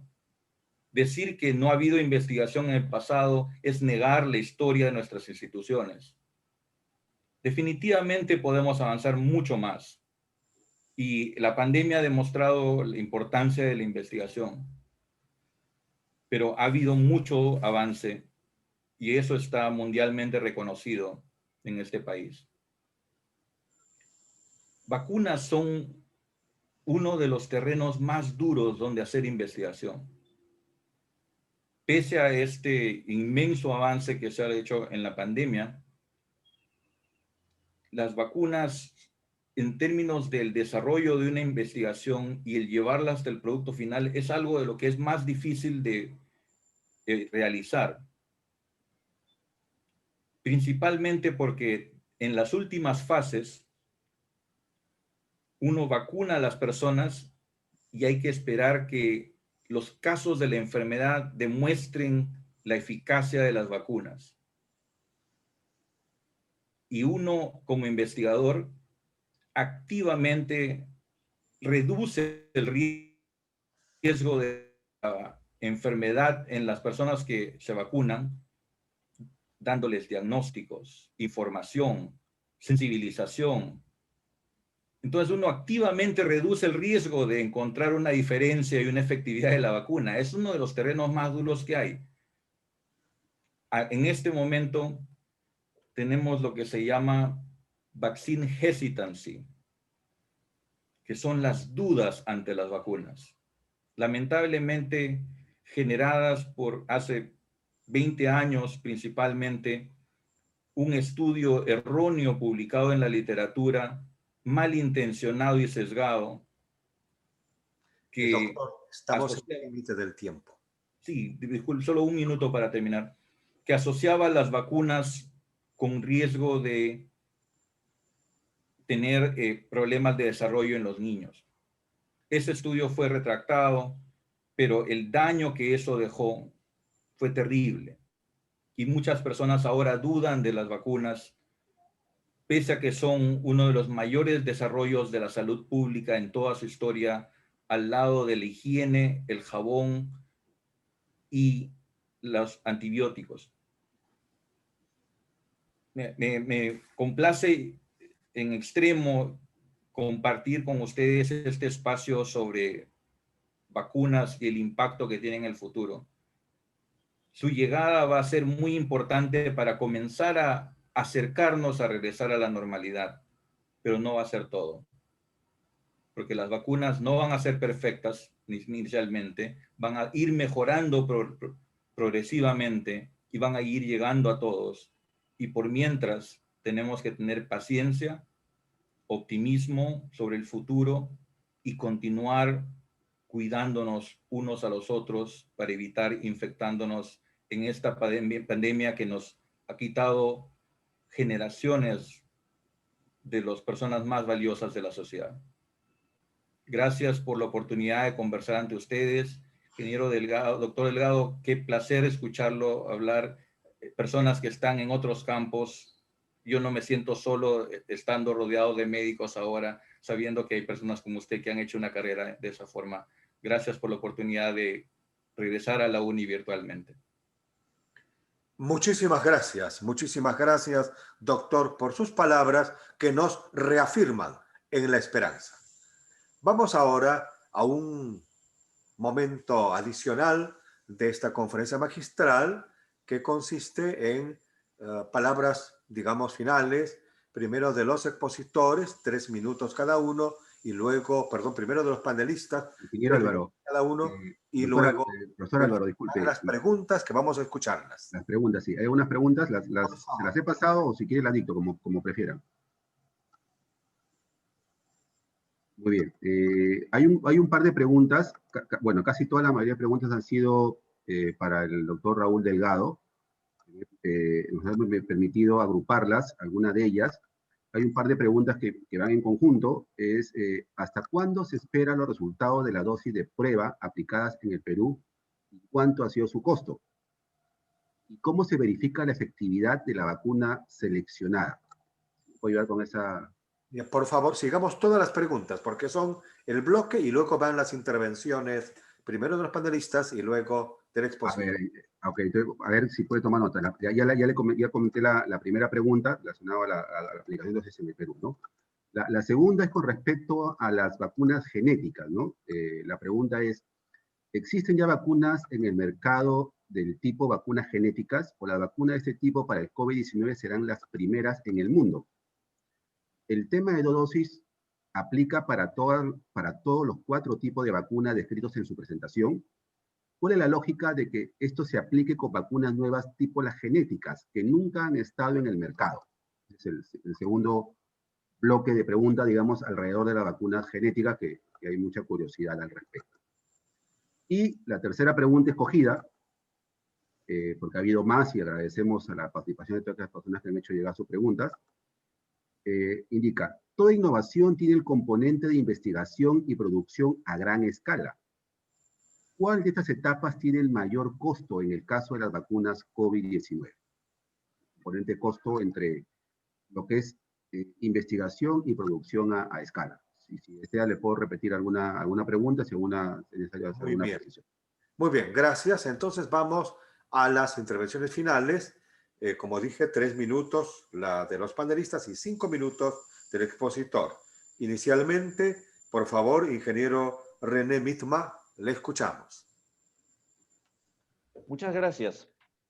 Bueno, aprovechando esta intervención, me gustaría comentar, sobre todo motivar a los jóvenes que están pensando seguir una carrera universitaria, ¿no? Los invocaría a que estudien ingeniería y luego apliquen la ingeniería al sector salud que tanto necesita, como manejo de recursos tecnológicos.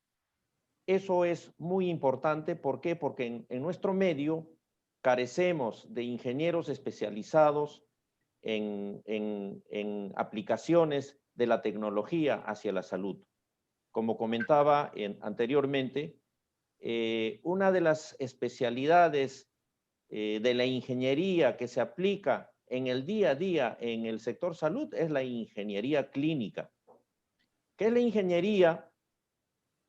Que actúa en la gestión desde todo punto de vista sobre los equipos que interactúan de manera directa con un paciente. Y como ejemplo puedo citar el tomógrafo, el equipo de resonancia magnética. Son equipos donde el paciente interactúa directamente. Los ventiladores mecánicos, las máquinas de anestesia, también son equipos que interactúan directamente con el paciente.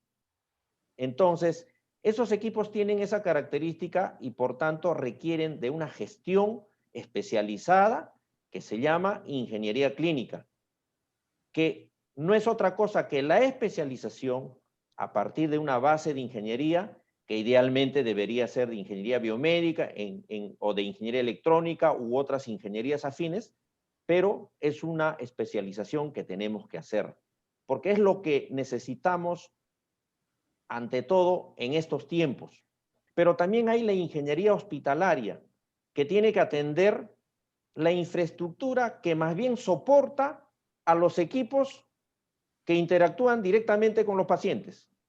Me refiero a la ingeniería sanitaria para ver todas las redes sanitarias de los hospitales, a la ingeniería mecánica especializada en todo lo que son gases medicinales, climatización, ventilación en los hospitales, a la ingeniería civil, etcétera, a la ingeniería ambiental, todas esas ingenierías especializadas hacia el campo clínico, ¿no? Conforman la ingeniería hospitalaria. Es lo que más urge hoy en día. ¿Por qué? Porque nuestro sistema de salud requiere, así como también requiere de médicos especializados en cardiología, en radiología, en ginecología, etcétera. ¿Por qué? Porque también hay carencia de ese tipo de especialidades en el país.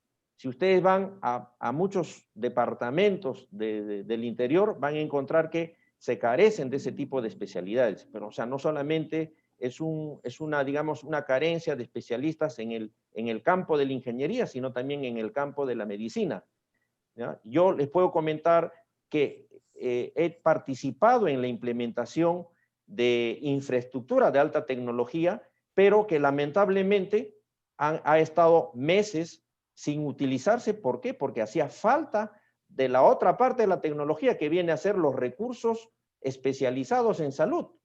Por ejemplo, hace falta especialistas en angiografía de cerebro, que se llaman los neuroradiólogos. Tenemos muy contados y sin embargo hay equipos que ya están implementados, están instalados, pero que no se usan en ese segmento del trabajo clínico por falta de recursos. Entonces, ese es digamos, el vacío que tenemos que llenar, no solamente desde el campo de la ingeniería, sino también desde el campo de la salud.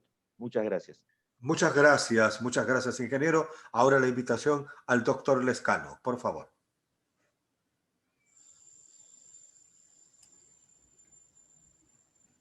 Bueno, muchas gracias. Como mencionaba, la investigación de vacunas es bastante compleja. Yo sugeriría que para hablar de vacunas, probablemente del diseño de los estudios, tal vez se necesita un poco más de tiempo para explicarlo y para entender cuánto tiempo toma realizar un estudio normalmente. Pero en el caso de estos estudios de vacunas, la duración del estudio se establece por un periodo de tiempo, 1 año de seguimiento, pero los estudios pueden determinar tempranamente la eficacia de las vacunas o su falta de eficacia basados en cuántos casos de enfermedad ocurren entre las personas que han sido, que participan en el estudio.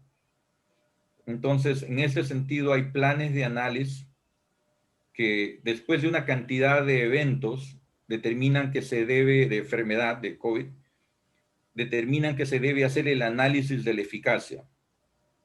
Y usualmente hay 2 estadios de análisis. Hay un análisis interino temprano para ver si tempranamente la vacuna demuestra ser eficaz o no. Y después hay un análisis o varios análisis posteriores hasta que se acaba la duración del seguimiento y ahí se determina la eficacia en forma final. Pero esto sigue parámetros de análisis estadístico bastante estricto. El desarrollo de vacunas en ese sentido es uno de los procedimientos más rigurosos que mencionaba, que existen, perdón, por eso lo mencionaba al inicio. Y por eso las vacunas son intervenciones tan seguras también.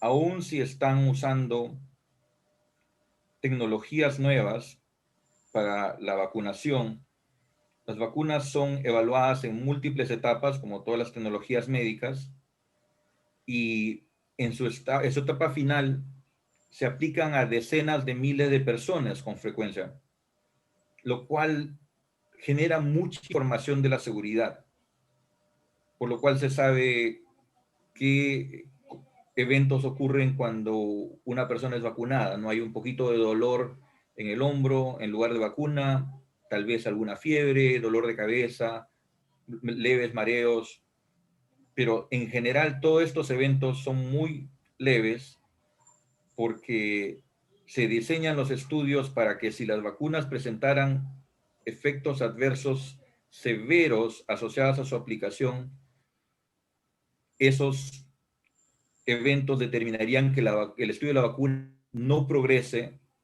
y no se lleve a las siguientes etapas y a su eventual licenciamiento y uso en salud pública.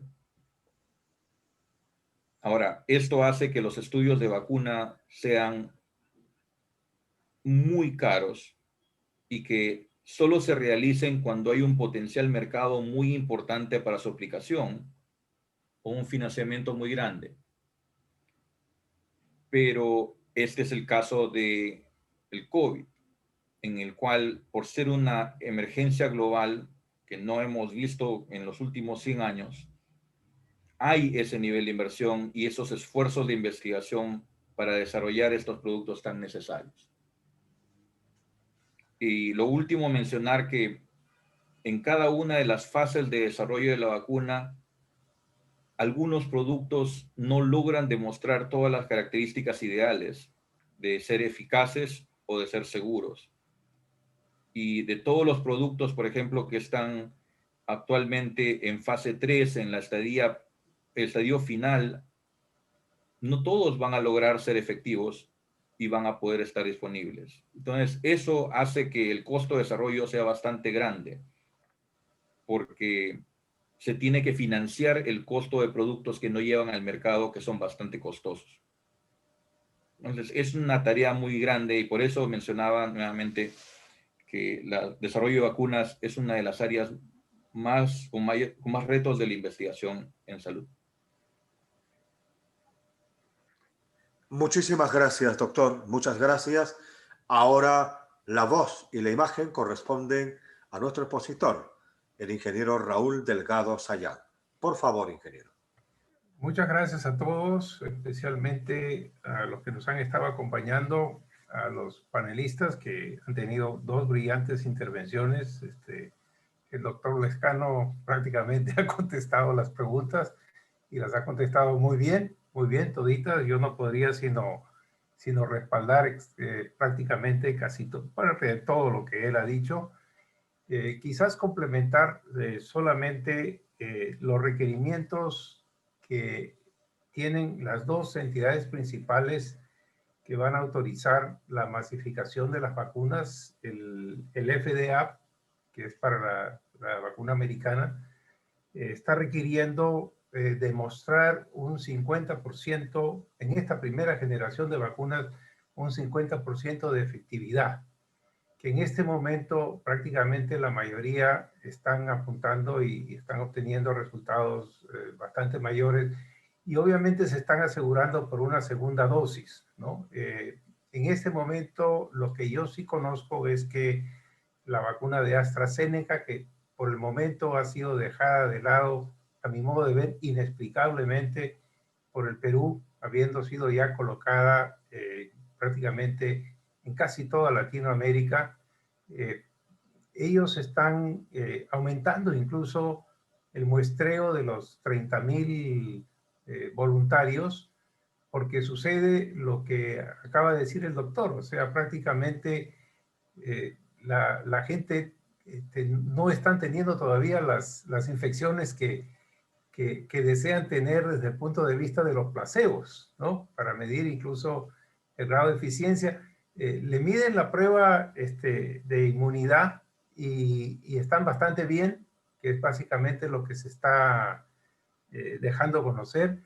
Esta vacuna tiene una cosa interesante y es de que se están probando en adultos mayores. O sea, han incorporado al adulto mayor dentro de la muestra. O sea, estoy hablando de gente que a Dios gracias para mí, pasa los 70 años, ¿no? O sea, que prácticamente me hace sentir con mucha comodidad. Y también la están probando en niños, o sea, en menores de edad. O sea, también va a dar un resultado con los niños. Es una vacuna que tiene bastante nivel de confianza. La FDA está pidiendo 50% de eficiencia. La EMA, que es la que agrupa 27 países de Europa, tiene un requerimiento incluso inferior a este del 50% y simplemente está pidiendo la justificación que los efectos beneficiosos superan a los riesgos que pueda presentar la vacuna. Y eso porque estamos en la primera generación y parte de ello también implica a que en una segunda oleada, vamos a suponer que esta pues pueda durar eficientemente un año, como prácticamente todos están apuntando en una etapa inicial. La siguiente generación ya va a venir con estas moléculas adyuvantes y van a venir obviamente también en aspectos superados. Hay un tema interesante con relación a la nueva generación de vacunas genéticas, que también ha venido bastante preguntas sobre ello, ¿no? Estas nuevas generaciones de vacunas genéticas tienen una ventaja incluso sobre las de virus, en el sentido de que como son prácticamente fabricadas de laboratorio y obedeciendo a diseños específicos, podrían más rápidamente acomodarse a alguna eventual mutación genética del virus, o sea, no en su integridad, porque no es que va a aparecer un nuevo virus completamente, sino que esto le permite con las plataformas de diseño poderse acomodar muy rápidamente hacia hacia una nueva generación de virus que pudiera ocurrir en la mutación. Eso es más rápido que las otras vacunas que tienen el virus inactivado, donde prácticamente habría que obtener el nuevo virus y comenzar prácticamente a hacer otro tipo de estudios. Efectivamente, suscribo lo que ha dicho Willy Lescano, pero también quiero dejar una inquietud, sobre todo aquello de la formación de esta nueva carrera de ingeniería biomédica. Me hace acordar, antes haciendo un paréntesis, lo de Willy Lescano.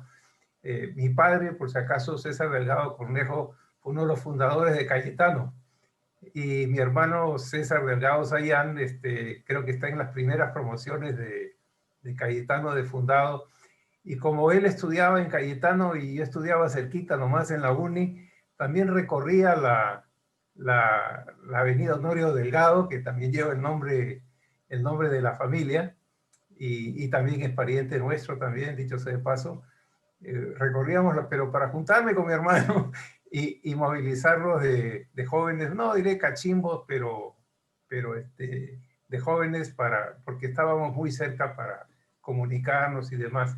O sea, tengo en mi ADN, además de ingeniero, tengo en mi ADN mucha sangre de medicina que corre por mis venas ya desde hace un montón de tiempo. En la Universidad de Georgia Tech, es un dato, fíjate, interesante, están todas las especialidades de ingeniería y muchísima investigación, ¿no? Las universidades de empuje, básicamente, yo, en la primera sesión de directorio, cuando tomé conocimiento del presupuesto de la universidad, le dije, este es un instituto de investigación que también enseña, ¿no? O sea, como que el fin primordial de la universidad era investigar. Y en los directorios, que tenemos 4 al año, a los profesores que pasan por el directorio, muchos de ellos new faculty, no se les pregunta qué asignaturas están enseñando, lo que se les pregunta qué proyectos de investigación están trabajando. Esa es la óptica de desarrollo.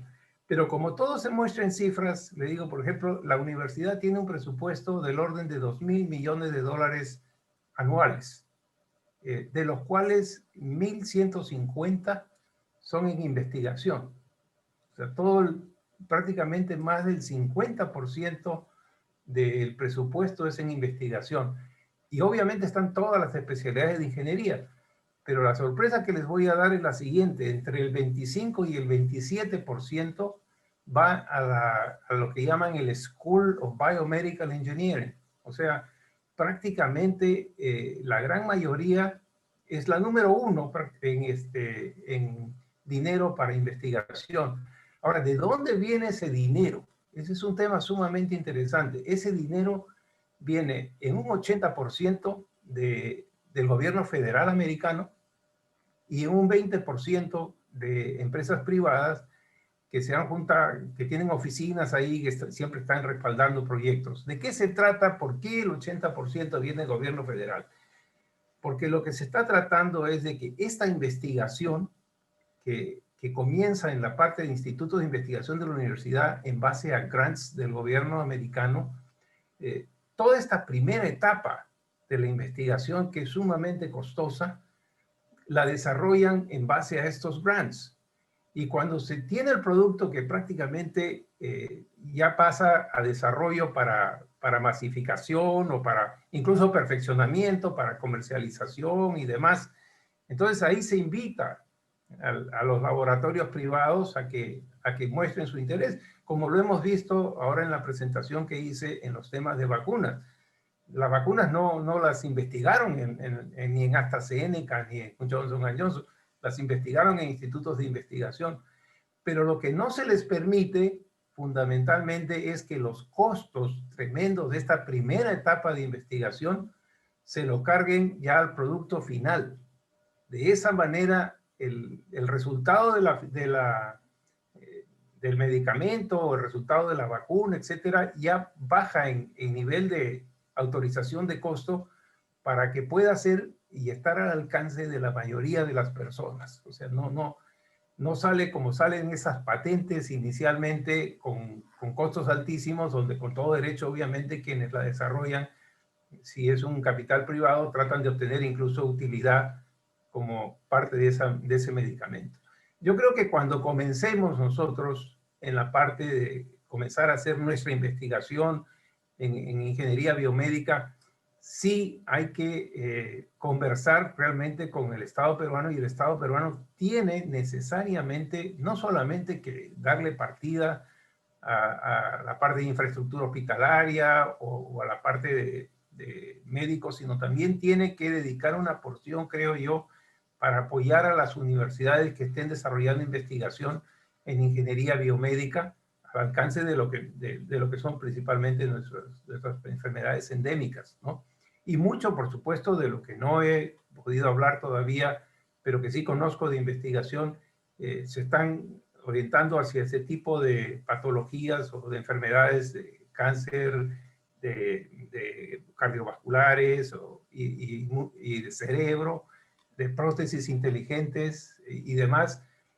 Claro, esas son de muy altos requerimientos económicos, pero nosotros creo que podríamos avanzar muchísimo en otro tipo de investigaciones y sobre todo desarrollando esto, pero sí debemos necesariamente trabajar con el Estado para que el Estado dé partidas específicas, ya no a través de Concitec, sino fundamentalmente de manera directa a determinadas carreras y determinados campos que quiera aumentar. Un gran salto que necesita dar el Perú, en otro momento podemos hablar de infraestructura hospitalaria, pero un gran salto que necesita hacer el Perú evidentemente es incorporar rápidamente dentro del desarrollo prioritario científico esto de la ingeniería biomédica. Con eso los dejo y muchísimas gracias por toda la atención y esta especial deferencia que han tenido para invitarme a esta primera conferencia, ciclo de conferencias de mi querida alma mater. Les fastidia mucho a Georgia Tech cuando yo les digo, no, mi verdadera alma mater es la UNI, por si acaso. ¿Eh? Ustedes son la complementaria.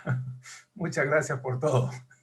Muchísimas, muy reconocidos, ingeniero, por sus palabras, y qué buen ejemplo el que nos da de Georgia Tech, que como usted dice, pues hay que tomarlo y hacer algo equivalente acá en nuestro país.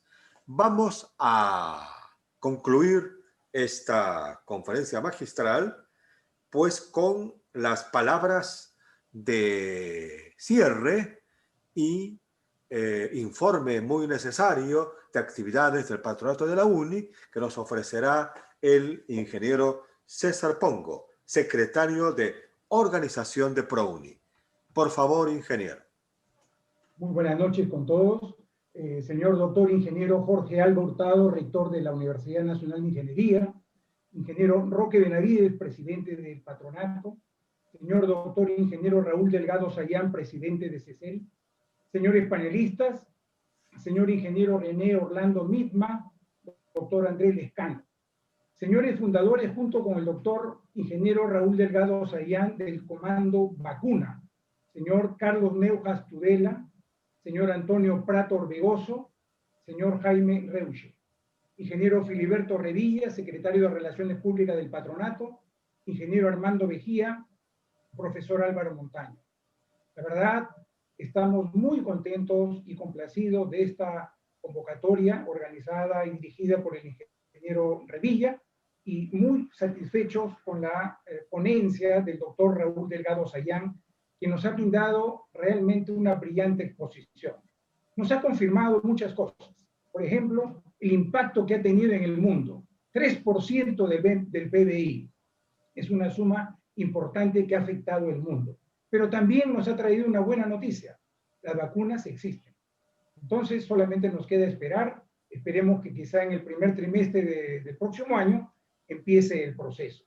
También el doctor Delgado nos ha ilustrado acerca de los tipos de vacuna que existen, lo cual seguramente lo vamos a poder revisar, repasar en la presentación y el video que se va a compartir entre todos. También algo importante que nos ha dicho, la guerra contra el COVID-19 solo se ganará con la vacuna. Así que tenemos que prepararnos. Es la vacuna el arma contra el cual podemos luchar contra el COVID-19. Ha comentado, y también lo han comentado los panelistas, la importancia de la complementariedad del conocimiento. Y eso aplica en todos los frentes. Medicina, ingeniería, y seguramente estamos hablando de la ingeniería biomédica. Pero también existe complementariedad, por ejemplo, entre un ingeniero electrónico y un ingeniero zootecnista. Es decir, el conocimiento ahora es amplísimo y lo único que tenemos que trabajar muy fuerte es en la complementariedad. Como también comentó el profesor Montaño recientemente, ¿no? Lo que nos ha comentado el doctor Sayán referente a lo que viene haciendo Georgia Tech es impresionante. Neuroingeniería, tecnología del cáncer, cardiovascular, inmunoingeniería y otras especialidades. Y los buenos ejemplos hay que seguirlos, hay que imitarlos, con las restricciones que puedan existir, pero hay que imitarlos, ¿no? Y justamente, y también los panelistas lo han comentado, la importancia de que se establezca una carrera de ingeniería biomédica con sede en nuestra alma mater, en la Universidad Nacional de Ingeniería. Creo que esa conclusión del doctor Delgado es todo un reto, un desafío para nuestras autoridades y para el país. Quería mencionar también que el patronato que preside el ingeniero Roque Benavides ha colaborado en esta lucha contra el COVID-19 canalizando donaciones, como por ejemplo para protectores faciales que se han entregado al DIRIS Norte, la fabricación de 3 respiradores mecánicos que han cumplido todas las normativas y que acaban de ser entregadas para su uso. Esto complementa el enorme esfuerzo que están haciendo los alumnos y las autoridades, como lo ha comentado el señor rector. Alumnos que se amanecen en la universidad, toman desayuno, almuerzo y cena en la universidad para poder lograr esos resultados. También quería mencionar, ya para terminar, que el patronato viene colaborando de distintas maneras. Una de ellas es entregando impresora y computadora a los primeros puestos en el examen de admisión por cada facultad. Y siempre esto se hace con colaboraciones de entidades que apoyan este tipo de donaciones y todos son exalumnos de nuestra Universidad de Ingeniería. Tenemos 2 becas de 10.000 euros cada uno que se canaliza, es la beca Alberto Benavides de la Quintana, Embajada de Francia. Es otra forma que nosotros como patronato estamos colaborando. Tenemos también 2 becas de $20.000 cada uno que viene de Sauder, Perú. También tenemos 2 becas de 20.000 soles cada una otorgada por la compañía minera Poderosa, es la beca Jesús Arias Dávila. Y este último donación o apoyo se dirige a los alumnos que concluyeron el 6º ciclo en los mejores puestos y se les acompaña con esa beca 7º, 8º, 9º hasta que terminan la carrera, siempre que mantengan un nivel académico importante. Finalmente, como ya se ha indicado, esta es la primera conferencia de muchas y próximamente les haremos conocer la siguiente charla. De esta manera, señores, damos por concluido este evento y agradecemos muchísimo su participación. Muy buenas noches. Muchas gracias a todos y será hasta la segunda conferencia magistral. Buenas noches. Buenas noches. Gracias, Raúl. Gracias a todos. Saludo. Buenas noches.